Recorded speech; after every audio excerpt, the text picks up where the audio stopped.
Como é classificada a perda auditiva de acordo com os graus? Leve, moderado, severo, profundo. Quais são as classificações que temos hoje disponíveis para classificar a surdez quanto aos graus? Nesse vídeo eu vou te explicar as classificações que temos, a mais utilizada e qual é a novinha que acabou de ser publicada. Eu sou Larissa Vilela, otorrinolaringologista, e eu já vou pedir para, caso você goste desse tipo de conteúdo, para você já se inscrever no nosso canal e para você já curtir o nosso vídeo.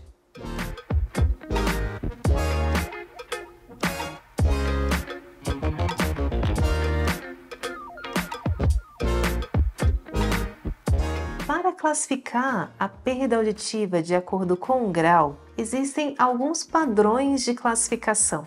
O primeiro deles e o que é mais utilizado hoje em dia é o que foi descrito em 1978 por Lloyd e Kaplan. Essa com certeza é a classificação mais utilizada, a que eu realmente utilizo mais frequentemente e que no Brasil certamente é a que mais está presente nos laudos das audiometrias. Além dessa classificação, existe a classificação, eu vou ler aqui para vocês, de Davis, de 1970 e 1978, a BIAP, de 1996 e a classificação revisada da Organização Mundial de Saúde, de 2020. A classificação de Lloyd e Kaplan, que é a mais comum, como ela classifica? Como ela separa os graus de perda auditiva? Nessa classificação de 1978, é considerada audição normal limiares auditivos menores do que 25 decibéis. Então, a perda auditiva ela é leve quando o paciente escuta a partir de 26 decibéis. Aqui é importante falar que essa classificação de 1978 considera esse limiar sendo a média das frequências 500, 1000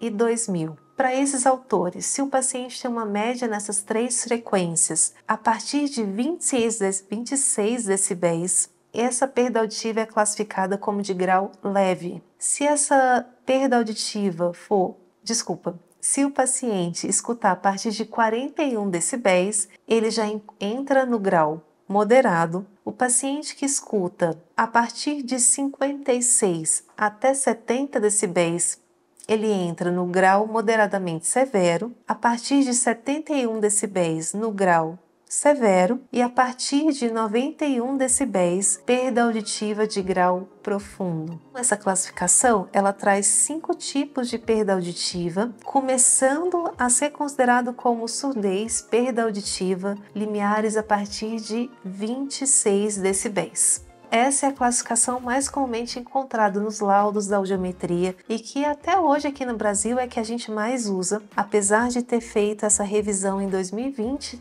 pela OMS, dos limiares auditivos, dos graus de surdez. E aí a OMS trouxe essa nova classificação. Qual é a diferença aqui? A OMS traz uma média quadritonal. Ou seja, ela classifica uma média das frequências 500, 1000, 2000 e 4000 Hz. A OMS ela traz essa frequência mais aguda na classificação da perda auditiva. E também ela sobe um pouquinho o limite da intensidade sonora, que é considerado audição normal. Para a OMS, a audição normal é considerado limiares auditivos menores do que 20 decibéis.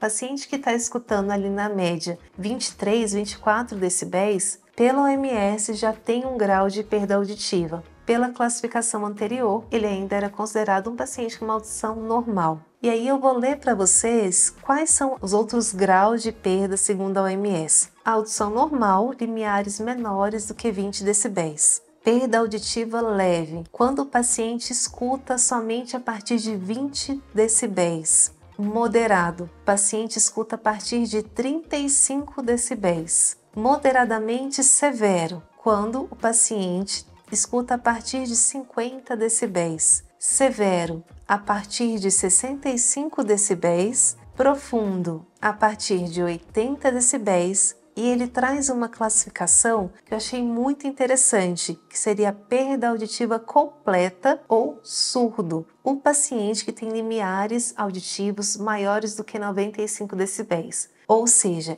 ele só escuta sons maiores do que 95 decibéis. Ou seja, esse paciente aqui não consegue escutar a maioria dos sons ambientais. Então essa classificação do OMS eu percebo que ela é mais sensível. Ela muitas vezes ela vai detectar de uma forma mais precoce, ela vai trazer um paciente que antes não era considerado deficiente, quer dizer, não era considerado como portador de perda auditiva, já para um tratamento médico. Na minha opinião, o objetivo deles era melhorar a observação dos pacientes e atuar de forma mais rápida para não deixar quadros avançarem mais. Ter uma abordagem mais efetiva para o tratamento desses pacientes e um olhar muito mais cuidadoso da comunidade médica para esses casos. E alguns detalhes, algumas observações. Saiu recentemente a lei, que define a deficiência auditiva. E só porque alguns pacientes já vieram me perguntar, a média que a lei avalia é diferente até dessa nova medida da OMS. Lá na lei, eles pegam a média aritmética de 500 mil, 2 mil e 3 mil. Aqui na OMS, eles pegam a média 500 mil, 2 mil e 4 mil. De onde o pessoal que fez a lei tirou esse 3 mil, eu realmente não sei. Porque na classificação anterior, de 1978, usava a média de 500 mil e 2 mil. Então, eu não sei, nenhuma das outras classificações utilizam o 3 mil como média para definir perda auditiva, para classificar a perda auditiva. E outro ponto que eu achei super interessante aqui, que no grau da perda, que nem eu falei, eles colocaram essa perda auditiva completa, surdo, que eu leria como uma perda auditiva total, que é bem o que a lei traz lá no artigo 1º, que ela coloca perda unilateral total. Para mim, trazendo aqui para essa nova classificação da OMS, o que o legislador quis dizer quando ele colocou surdez unilateral total, poderia se enquadrar muito bem aqui, nessa perda auditiva completa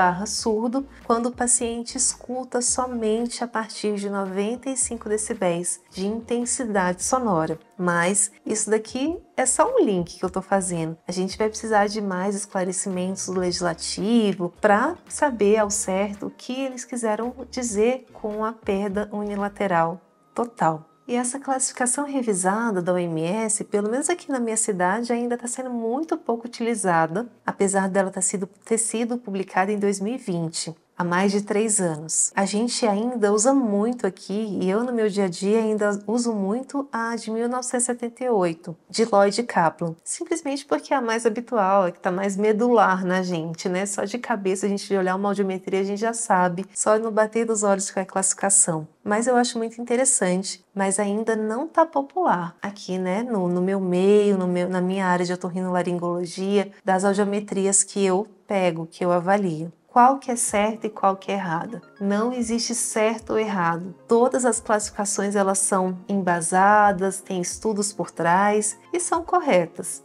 Desde que o fonoaudiólogo ou otorrino, quando for fazer um laudo e for classificar, cite a referência. Se ele está usando a classificação de Lloyd Kaplan de 1978, se é da OMS de 2020 ou se é até aquelas que eu nem citei, como a de Davis ou a de BIAP, que são menos comuns a gente encontrar. Então não há certo, não é errado, simplesmente precisa ser citado qual é a fonte que você está usando para classificar. E essa foi a recomendação do Conselho de Fonoaudiologia. Era isso, espero poder ter te ajudado. Se ficou ainda alguma dúvida, deixe nos comentários, se inscreva no canal, compartilhe essa informação e curta esse vídeo também pra gente. Até o próximo vídeo.